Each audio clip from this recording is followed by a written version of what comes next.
Kwentong Bayan. Bago tayo magsimula, naniniwala ba kayo sa banal na tubig? Ang kwentong ito ay hango sa totoong buhay. Mula ito sa isa nating kabayan na itago na lang natin sa pangalang Aben. Taong 1996, Capiz.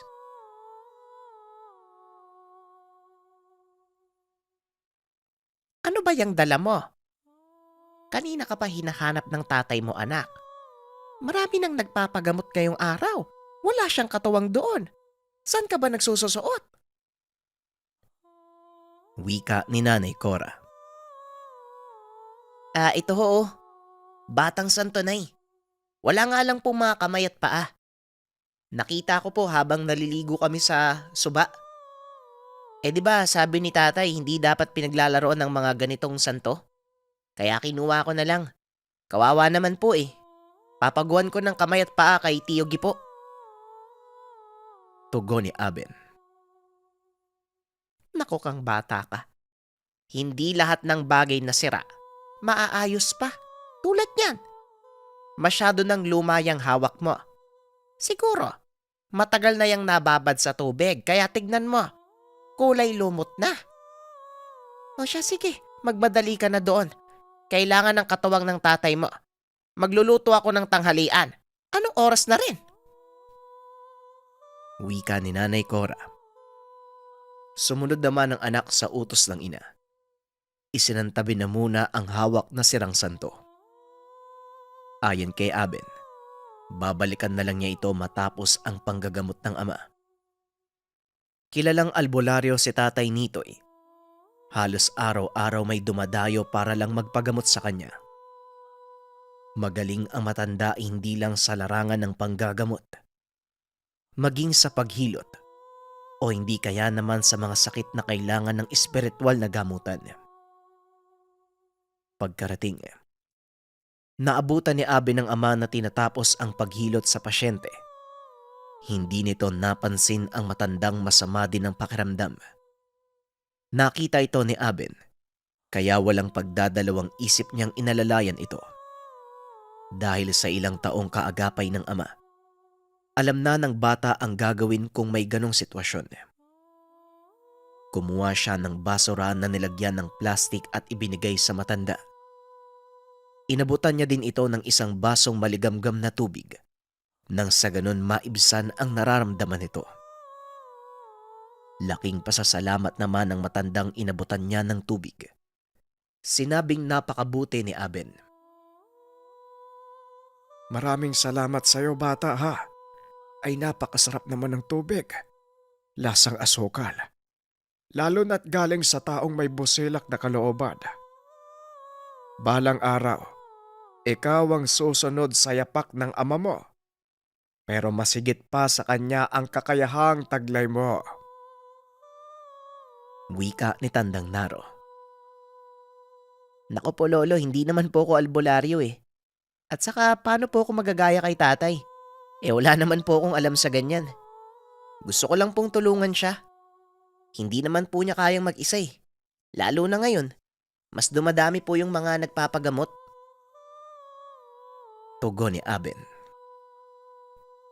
Bueno, mauuna na ako. Bata, wag mong isiping wala kang alam sa ginagawa ng tatay mo. Darating ang araw na ikaw mismo ang makakatuklas ng mga kakayahang taglay mo. Ingatan mo ang bagay na nakuha mo at maraming salamat sa tubig. Muling wika ni Tatang Naro. Nagtataka si Aben. Akala niya nakapila ang matanda para magpagamot. Naisip na lang niya na baka napadaan lang ito sa lugar. Ganun pa man, hindi niya na lang ito pinansin. Bagkus tinuon ng atensyon sa mga nakapila para mapadali ang lahat.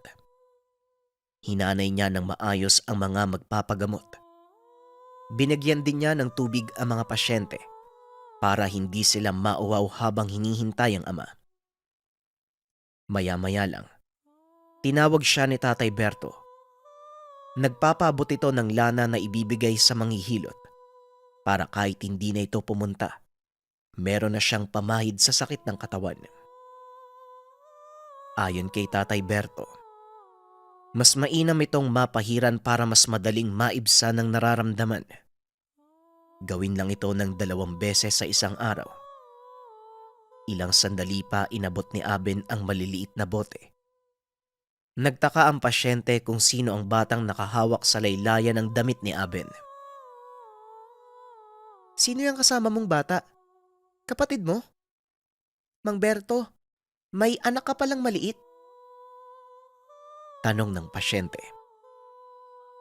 Bata, kapatid. Wala naman po akong kasama. Saka nag-iisang anak po ako. Nako, baka gutom lang yan. Kung ano-ano po yung nakikita nyo eh. Tugon ni Aben. Hindi mo ba nakikita? Ano yan, multo? Akalain mo nga naman pero hindi bali na nga, Mang Berto. Una na po ako ha. Maraming salamat po uli. Huling wika ng pasyente. Habang papalayo kagad namang nagsalita ang ama. Ayon kay Tatay Berto, nakakaramdam siya ng kakaibang presensya kay Aben. Ang pinagtataka lang nila kung bakit isang pasyente lang ang nakakita. Sinuri ni Tatay Berto ang anak. Mula sa noo, kamay, maging sa talampakan kinapa niya, hanggang sa inawakan niya ang pulso. Napabuntong hininga ang ama ng masigurado. Wala namang kakaiba kay Aben maliban sa presensya ng bata. Minuto lang ang makalipas. Biglang may dumating na mag-asawa. Sa paglalarawan ni Aben, lahat ng naroon napatakip ng ilong dahil sa baho ng mga ito. Umiyak naman ang ginang habang inaalalayan ng asawa na mugtudin ang mga mata. Dahil sa matinding amoy, nag-alisan ang halos lahat ng nakapila. Ayon sa mga ito, sobrang nakakasulasok ng amoy na parabang nabubulok na laman. Ganun pa man, hindi ito pinandirian ng mag-ama. Bago ang lahat nag-usal ng pamproteksyon si Tatay Berto, batid niya na hindi pangkaraniwan ang dala ng mag-asawa.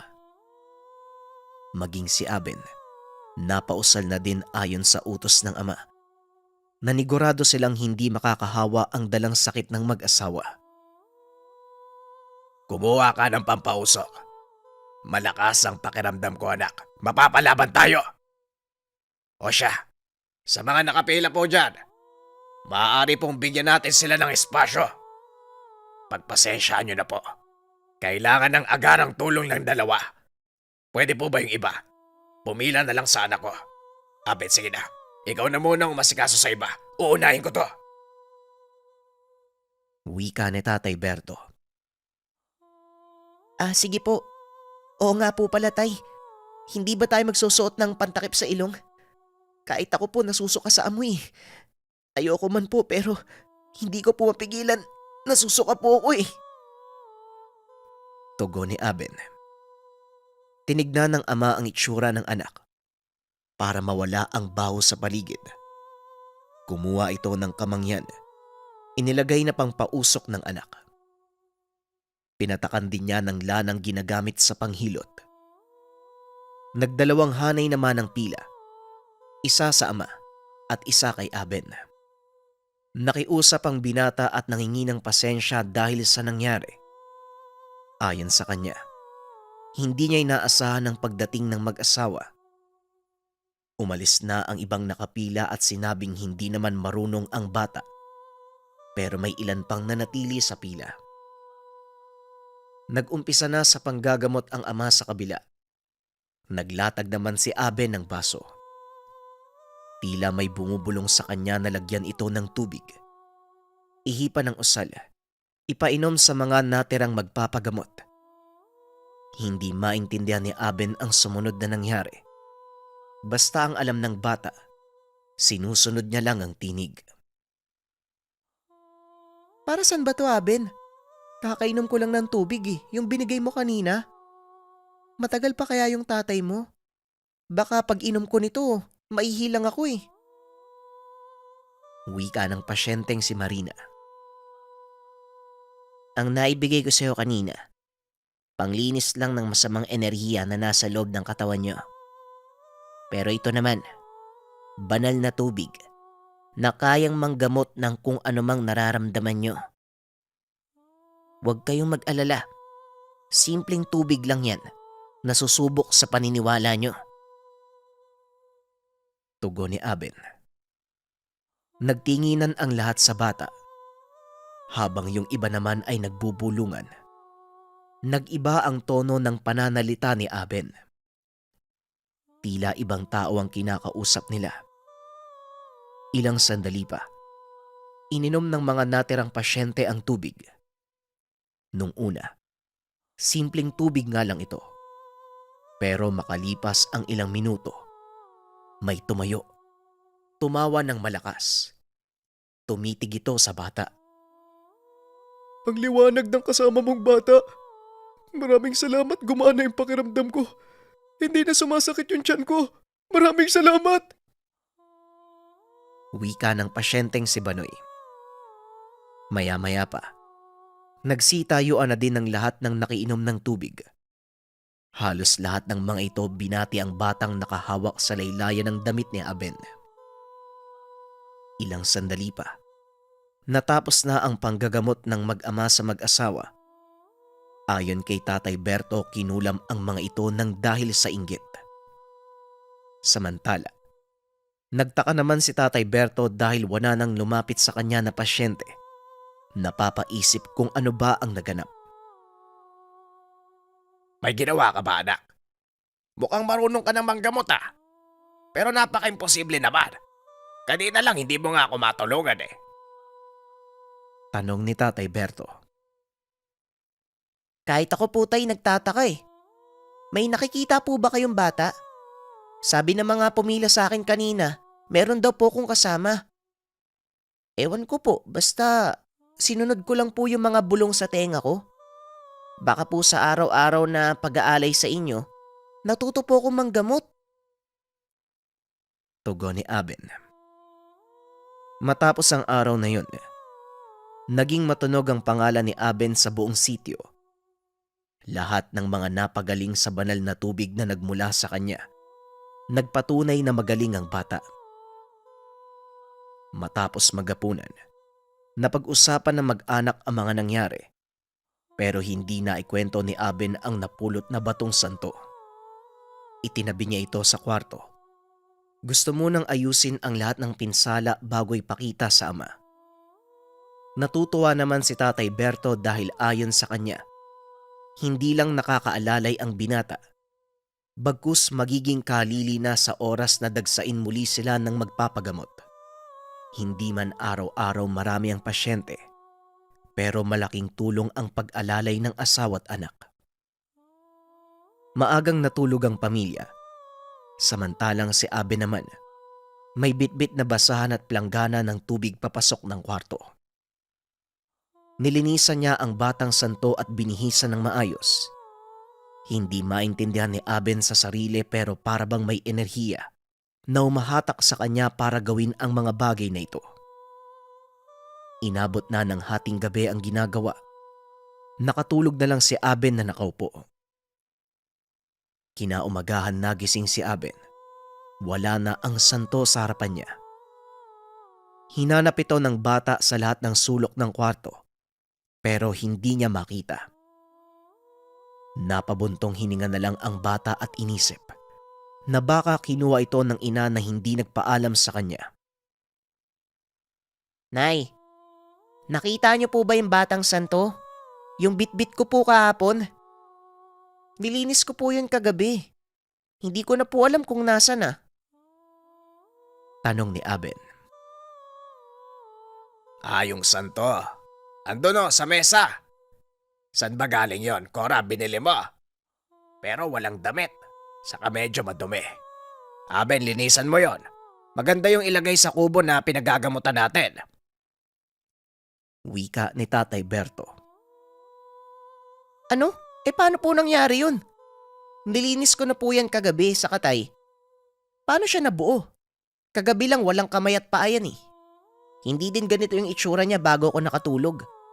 Ayusin ko pa sana. Pero, paano kaya yan napunta dito? Tanong ni Aben. Nagkatinginan ang tatlo at hindi na nagsalita pa ang ama. Binuhat ang batang santo at sinuri. Wala naman siyang nakitang sira. Dagdag pa ni Tatay Berto, kailangan lang na malinisan at madamitan ng sa gayon. Pwede nilang mailagay sa altar. Sumang-ayon naman ang ina. Hinanda na ng ina ang damit nito nang maisuot na sa batang santo. Natuwa naman si Aben nang makita na maayos na ito. Ayon din sa ama. Ang santong iyon ay palaboy. Hindi pa nila alam kung saan ito nagmula.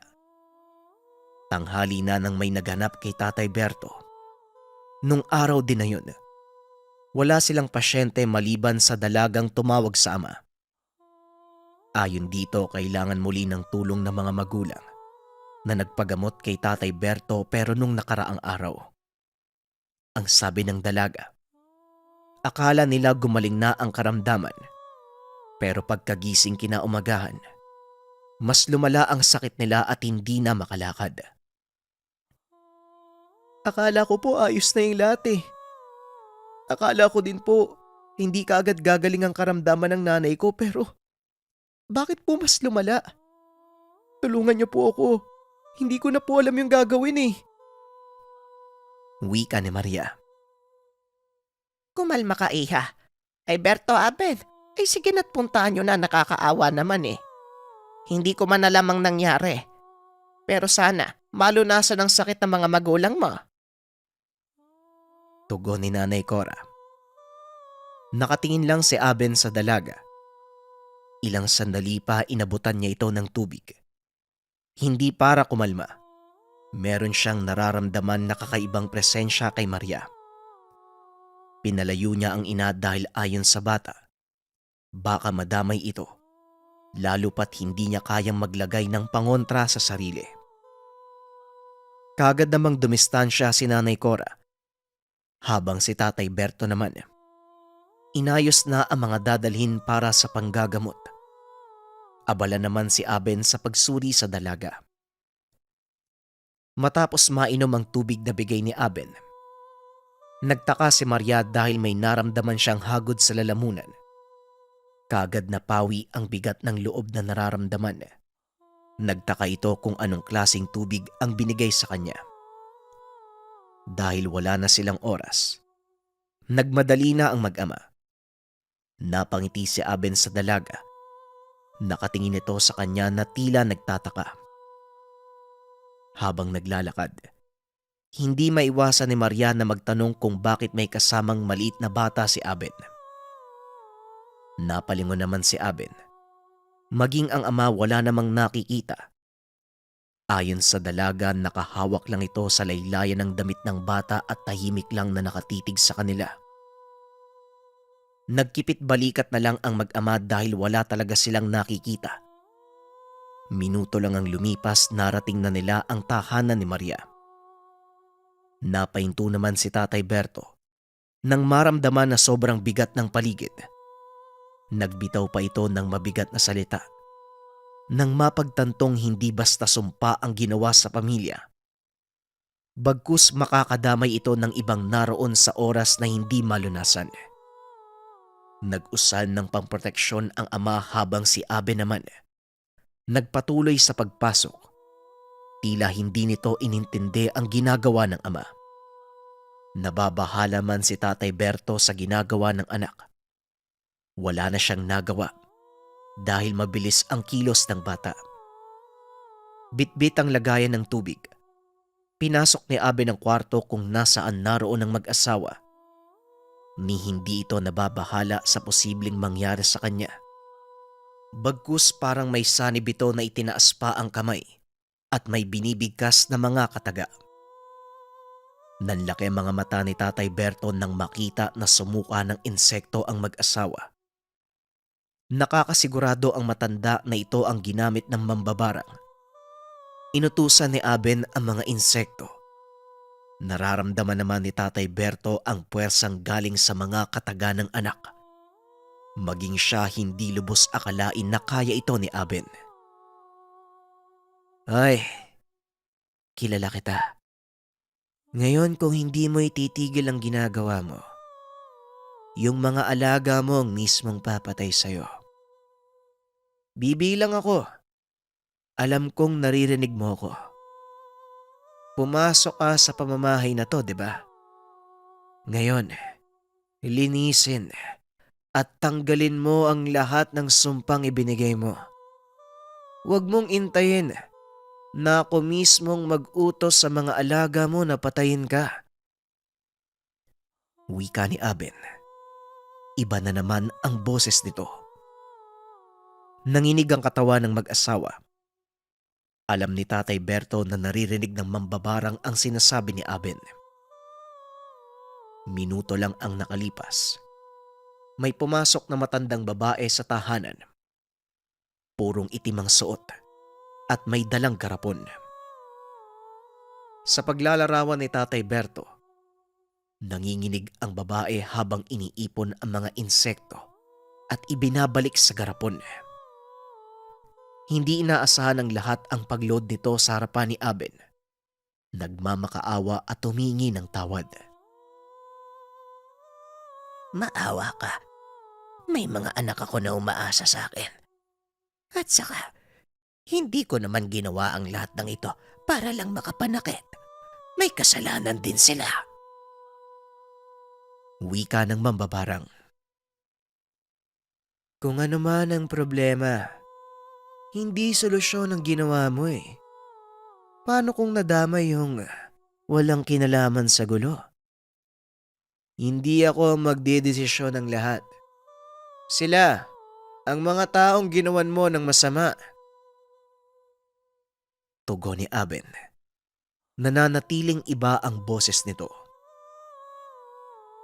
Kung ano man po yung nagawa ng mga magulang namin sa'yo, pati po sa pamilya mo, sana sapat na kabayaran na po yung paghihirap nila.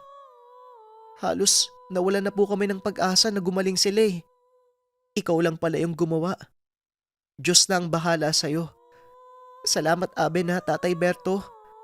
Sigurado kung tapos na yung gulo na to, di ba? Hayaan na po natin siya. Matapos ang usapan, umalis na ang matanda bitbit ang mga insektong nasa garapon. Pero patay na ang lahat ng ito. Ayon kay Aben, kung hindi niya pupuksain ang mga iyon, baka magamit pa sa iba. Bago naman umalis ang matanda, inihipan niya ito sa bumbunan. Hindi man sigurado kung ano ang pamamarang iyon. Nakakasigurado naman sila na hindi na ito makakapaminsala. Kumuha muli ng baso si Aben. Nilagyan ito ng tubig. Pinainom sa pamilya ni Maria. Makikita pa rin sa itsura ng mga magulang niya ang sinapit. Sinigurado naman ng binata na magiging maayos na ang lagay ng pamilya. Laking pasasalamat naman ng mga ito sa mag-ama. Kaso nga lang, nanatiling malaking palaisipan sa mga napapagaling ng bata. Yung bata din na nakahawak sa laylayan ng damit ni Aben. Ayon naman sa paliwanag ng ama, gabay ito ng ama na nagmula sa Santong Palaboy. Hanggang sa kasalukuyan, maayos ang naging buhay ni Aben. May pamilya na ito at isang anak. Ginawa naman nila ng altar ang palaboy na santo. Hindi ito inilagay sa kubo na pinagagamutan, bagkus tinago ito sa loob ng tahanan. Ayon kay Aben, palagi niyang kasama ang santo, kaya hindi na ito kailangan pang ipakita sa iba. Baka meron lang magka-interes at nakawin sa kanya. Hindi naglaon. Naging kilalang manggagamot si Aben sa lugar. Marami siyang natulungang tao nang walang hinihintay na kapalit. Masaya si Aben sa nagagawa niya sa buhay. Marami siyang natutulungan. Malaki ang pasasalamat niya sa kanyang gabay na Santong Palaboy.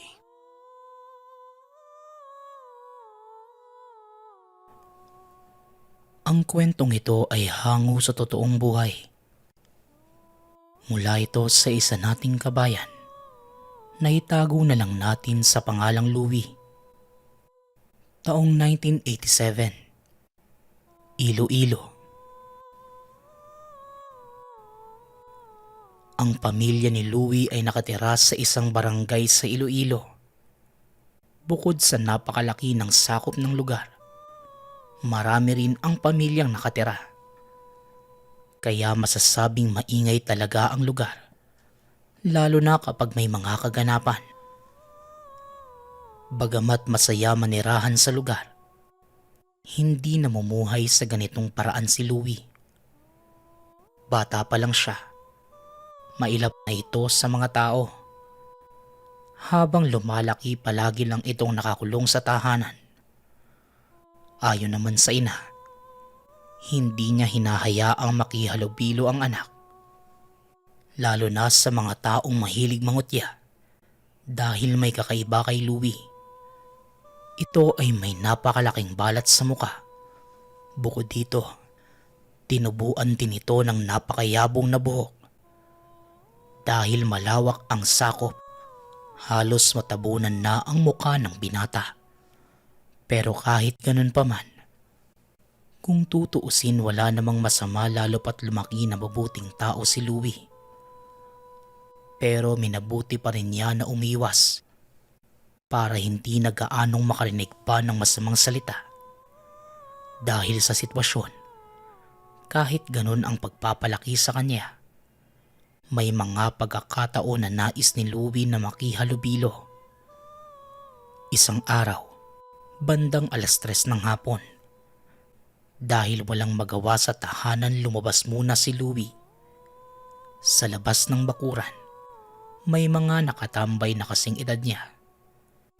Sinubukan ni Louie na lapitan ang mga ito, pero tila nilalayuan siya at pinandidirian.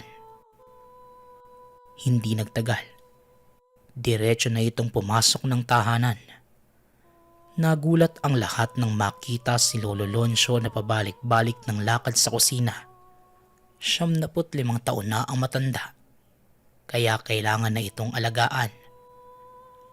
Ayon naman sa mga magulang, manggagamot ito noong kabataan niya, kaya kahit papano mahaba ang buhay ng lolo.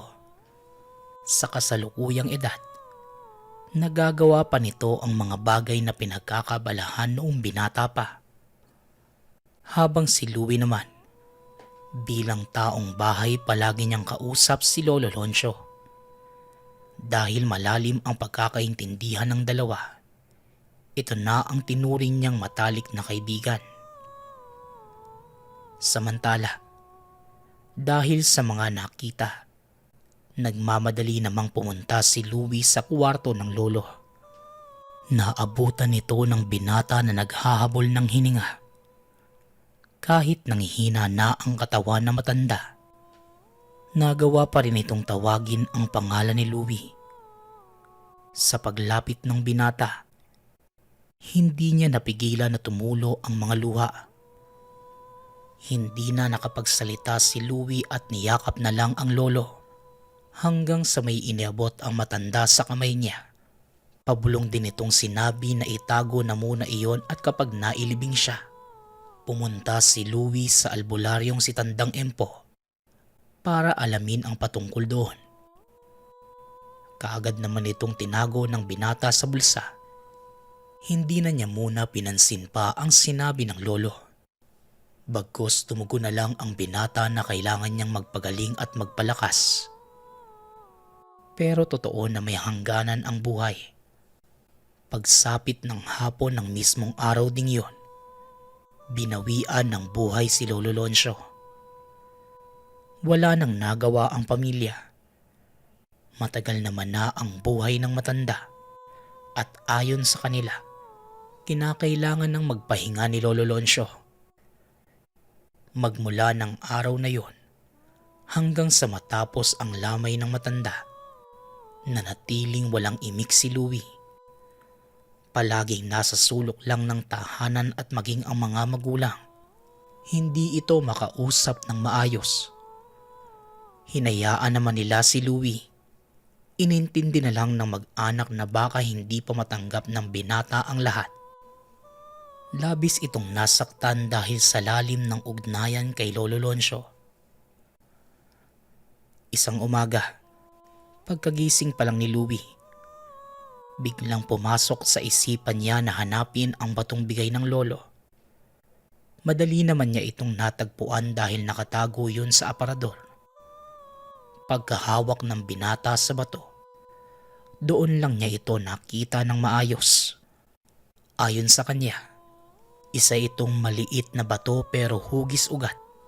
Sa unang tingin, halatang solido ito kaya ilang beses niyang inihampas sa lupa. Pero hindi man lang nabitak o nasira ang hugis nito. Sa patuloy na pagkilatis ni Louie, hindi pa rin niya malaman kung para saan ba yun. Kaya nagpasya si Louie ng araw ding yun. Pupuntahan niya ang naibiling albularyo na si Tandang Empo. Samantala, nang matapos makapag-almusal at maayos ang sarili, lumabas na ito ng tahanan at habang naglalakad, diretso lang ang tingin ng binata. Pero may ilang tao talagang tititigan siya mula ulo hanggang paa. Matapos yon magbubulungan o kaya na may kukutsain ng binata. Dahil doon, takot nang humingi ng tulong sa ibang tao si Louie.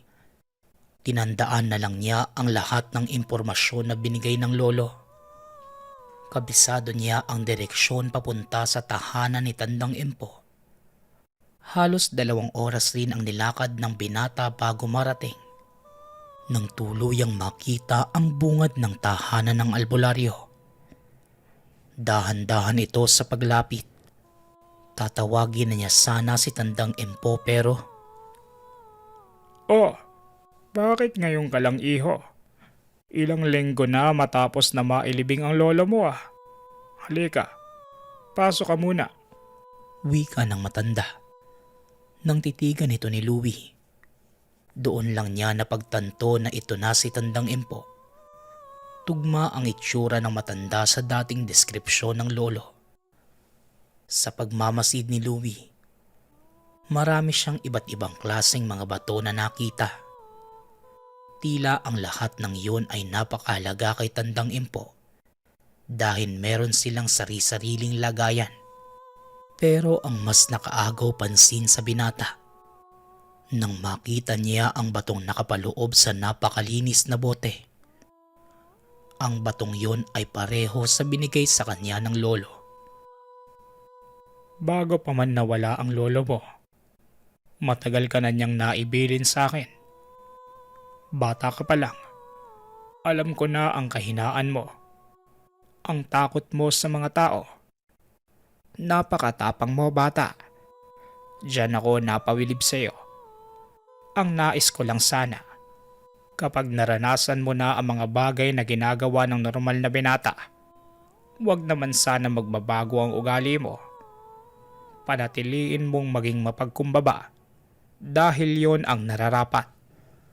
Wika ng albularyo habang naglalakad papalapit kay Louie. Matapos ang ilan pang leksyon sa buhay, hiningi na nito kay Louie ang dalang bato. Wala namang pagdadalawang isip na inabot yon ng binata. Gamit ang baon ng niyog, nilagay ng matanda ang bato at hinaluan ng kamangyan. Meron din itong binudbod na puting butil na mas maliit pa sa palay. Hinalo yon ng matanda at nang masiguradong iisa na ang kinalabasan, nagsindi ito ng apoy at nagsimulang isagawa ang ritual. Nag-uusal ang matanda na tumagal na rin ng halos kalahating oras. Matapos yon, dahan-dahang inalis ni Tandang Empo ang bato sa bao.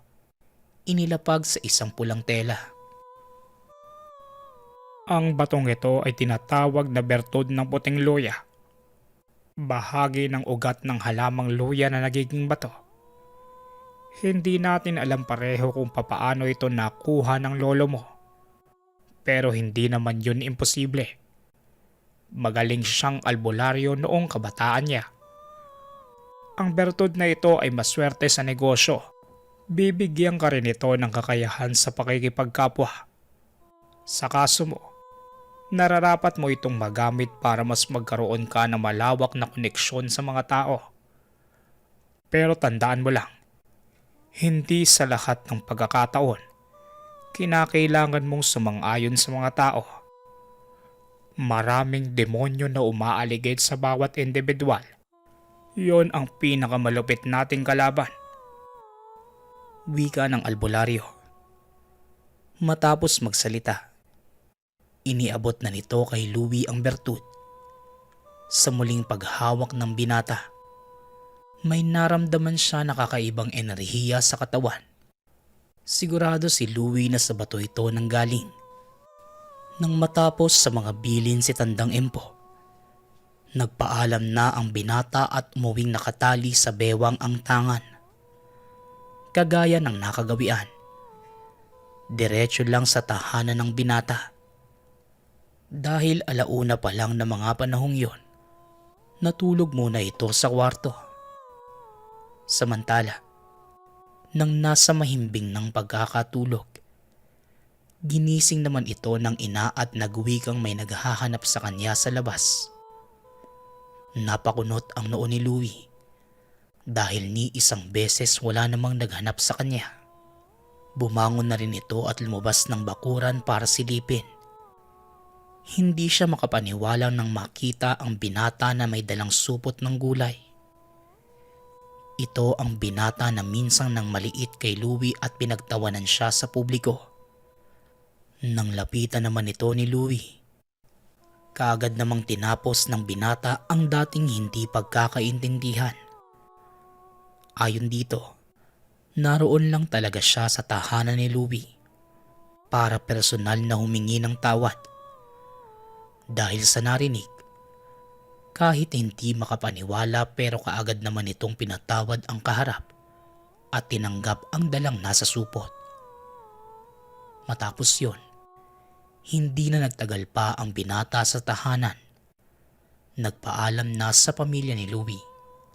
Hanggang sa sumunod pang mga araw, tuwing lalabas siya ng bakuran marami nang nakikipag-usap sa kanya. Maging ang mga magulang ng binata, nagtataka sa mga nangyayari. Pero maligaya ang mga magulang dahil sa sayang dulot nito sa anak.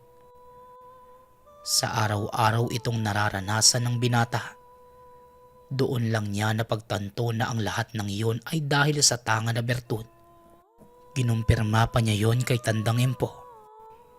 Hindi naman siya nagkamali dahil totoo ang hinala. Kahit ganon masaya pa rin ang puso ni Louie. Sa pagkakataong ito, labis ang pasasalamat ng binata dahil naranasan na rin niya kung papaano tanggapin ang lipunan. Buong buhay ni Louie, tahanan lang ang kasama niya. Ibang-iba sa pakiramdam na bigla na lang lumawak ang mundo. Sa katunayan, maraming naging kabarkada ang binata. Hinahayaan lang naman ito ng magulang na sumama sa mga kaibigan. Kahit papano makilatis ang ama, may mga pagkakataong hindi nito pinapayagang lumabas at makisama ang anak sa ibang kabataan. Pero malakas talaga ang impluwensya sa atin ng mga kaibigan. Dahil sa pakikipagbarkada, hindi niya naiwasang lumaki ang ulo dahil ayon kay Louie, alam niya na anumang oras may dadamay sa kanya lalo na sa mga panahong hindi nakakaintindi ang mga magulang. Nagpatuloy ang ganitong paniniwala ng binata. Tuluyan niyang nakalimutan kung papaano siya pinagtiyaga ang bigyan ng sobrang pagmamahal ng mga magulang ng mga panahong walang tumatanggap sa kanya. Isang araw, tanghaling tapat nagkagulo ang mga tao sa barangay ni Louie. Halos lahat ng mga ito napatakbo papunta sa ilog ng lugar. Dahil sa kuryosidad, pumunta din doon ang ama ni Louie. Kinabahan ito nang makita ang sariling anak na nakapulagta sa ilog. Nagmamadali naman itong binuhat at dinala sa pinakamalapit na albularyo. Nang mga panahong yun, albularyo lang ang mapupuntahan dahil malayo ang mga ospital sa lugar. Samantala, maswerte naman dahil kaagad nagamot ng albularyo ang mga natamong sugat ni Louie sa tagiliran. Hindi naman ito nakakaramdam ng sakit sa katawan, kaya diretso na itong inuwi ng ama para makapagpahinga. Nang nasa tahanan na, hindi pinalampas ng ama ang nangyari at natanong ang binata. Kaagad naman nilahad ni Louie ang totoong sinapit. Sa unang pagkakataon, sinabi niya sa mga magulang ang bertud ng puting luya. Ayon dito, yon ang dahilan kung bakit siya ginulpi ng nagpakilalang kaibigan. Nais nitong kunin ang kanyang tangan. Nangongolekta ito ng bato dahil hindi pumayag si Louie na basta na lang ibigay. Pinagtangkaan nun ang buhay niya. Dagdag pa ng binata, hindi naman bumitaw sa katawan ang bertud noong tangka itong agawin sa kanya. Samantala, wala namang bakas ng pagkagulat sa mukha ng mga magulang. Ayon sa ama, dati pa man alam nilang sa kanya ito ipapamana ni Lolo Loncio dahil siya ang may higit na nangangailangan.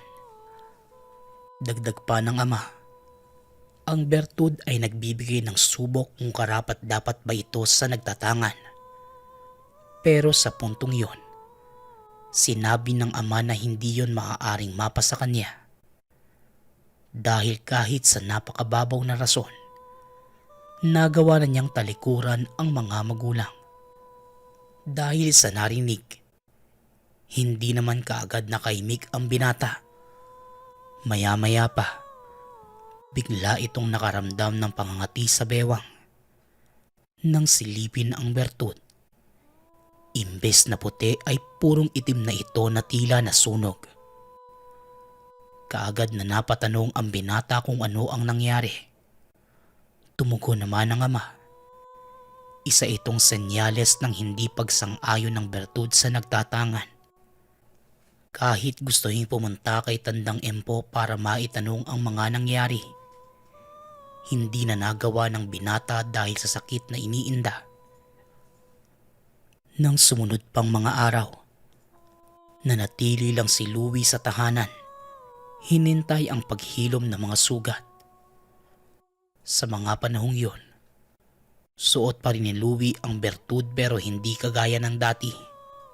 Wala na ang dating kakaibang enerhiya at purong itim na rin ang bato. Nang kaya nang makapaglakad ng maayos, kaagad itong pumunta sa tahanan ni Tandang Empo. Kinumpirma naman ng albularyo na tama ang lahat ng sinabi ng ama. Dagdag pa ng matanda, inaasahan niyang magkakamali si Louie. Hindi naman ito seryoso sa pagtanda ng mga ibiniling kondisyon. Wala nang maitutulong pa ang albularyo. Isang beses lang kung magbigay ng pagkakataon ng bertud. Dahil dito, hindi na nagtagal pa si Louie sa poder ni Tandang Empo. Nag-umpisa na itong maglakad pa uwi. Hindi kagaya ng dati na kapag naglalakad, marami ang bumabati sa binata. Ngayon, muli na namang bumalik ang naririnig ng mga panglalait. Nagmadali na lang siya sa paglalakad at bumalik sa dating gawain. Hindi niya tinitignan ang mga nakakasalubong. Diretso na kaagad sa tahanan. Nang makauwi, pumunta ang binata sa salamin at nang makita ang sarili, bigla na lang itong humagulgol sa kakaiyak. Sa puntong yon, paulit-ulit sa pagtatanong sa salamin kung bakit maganda lang ang higit na mas pinapaboran ng mga tao. Bakit nga ba tuwing may kakaiba, kailangang maiparamdam dito na hindi siya tanggap ng lipunan? Habang umiiyak, Kasabay nun ang pag-alala niya sa mga memorya na kasama ang lolo. Ito lang ang nagbibigay sa kanya ng mga salitang nagpapagaan ng kalooban niya. Napakabigat at napakasakit sa pakiramdam. Pero pinigil niya ang pag-iyak at lalong mas pinagtibay ang kalooban. Matapos yun, nahiga na lang ito sa kwarto at maghapong natulog. Magmula ng araw na yon, bagamat mabigat sa loob, buong puso na lang niyang tinanggap ang leksyon sa kanya. Itinago na lang niya ang bato sa lalagyan. Sa araw-araw na pagmamasid sa tahanan lalo na sa mga magulang, dito niya unti-unting napagtanto na baka hindi para sa kanya ang buhay sa labas ng tahanan. Masigit na kailangan siya ng mga magulang na mga panahong yon. Si Louie na lang ang meron ang mga ito. Kaya naman ang panahong nasa barkada si Louie, naiiwan ang mag-asawa sa tahanan. Kahit papano, nahihirapan na ang ina sa pagkilos sa loob ng tahanan. Madalas na ang pamamanhid ng parehong kamay nito. Samantala dahil sa sitwasyon, napagpasyahan ni Louie na itago na lang ang bertud na pamana ng lolo.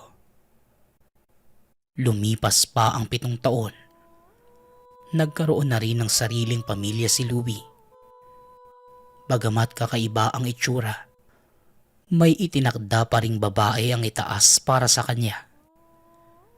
Nabiyayaan sila ng 2 anak. Ang isa sa mga ito ay namana ang katangian ng ama. Pero ipinangako ni Louie sa sarili, hindi niya ito ikukulong at bibigyan ng malungkot na buhay. Kaya simula pagkabata, hinayaan niya itong makihalubilo sa mga tao. Kakaiba man ang itsura, pero hindi ito katulad ni Louie na kinukutya. Sa katunayan, marami din ang kusang lumalapit sa anak. Para sa kanya, nawala man ang katangian ng bertud sa kanya.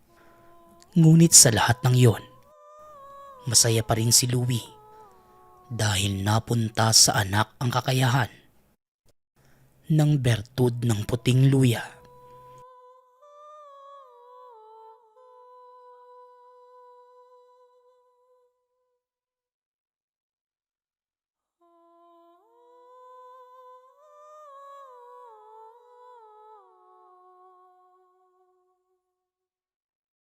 Kwentong Bayan.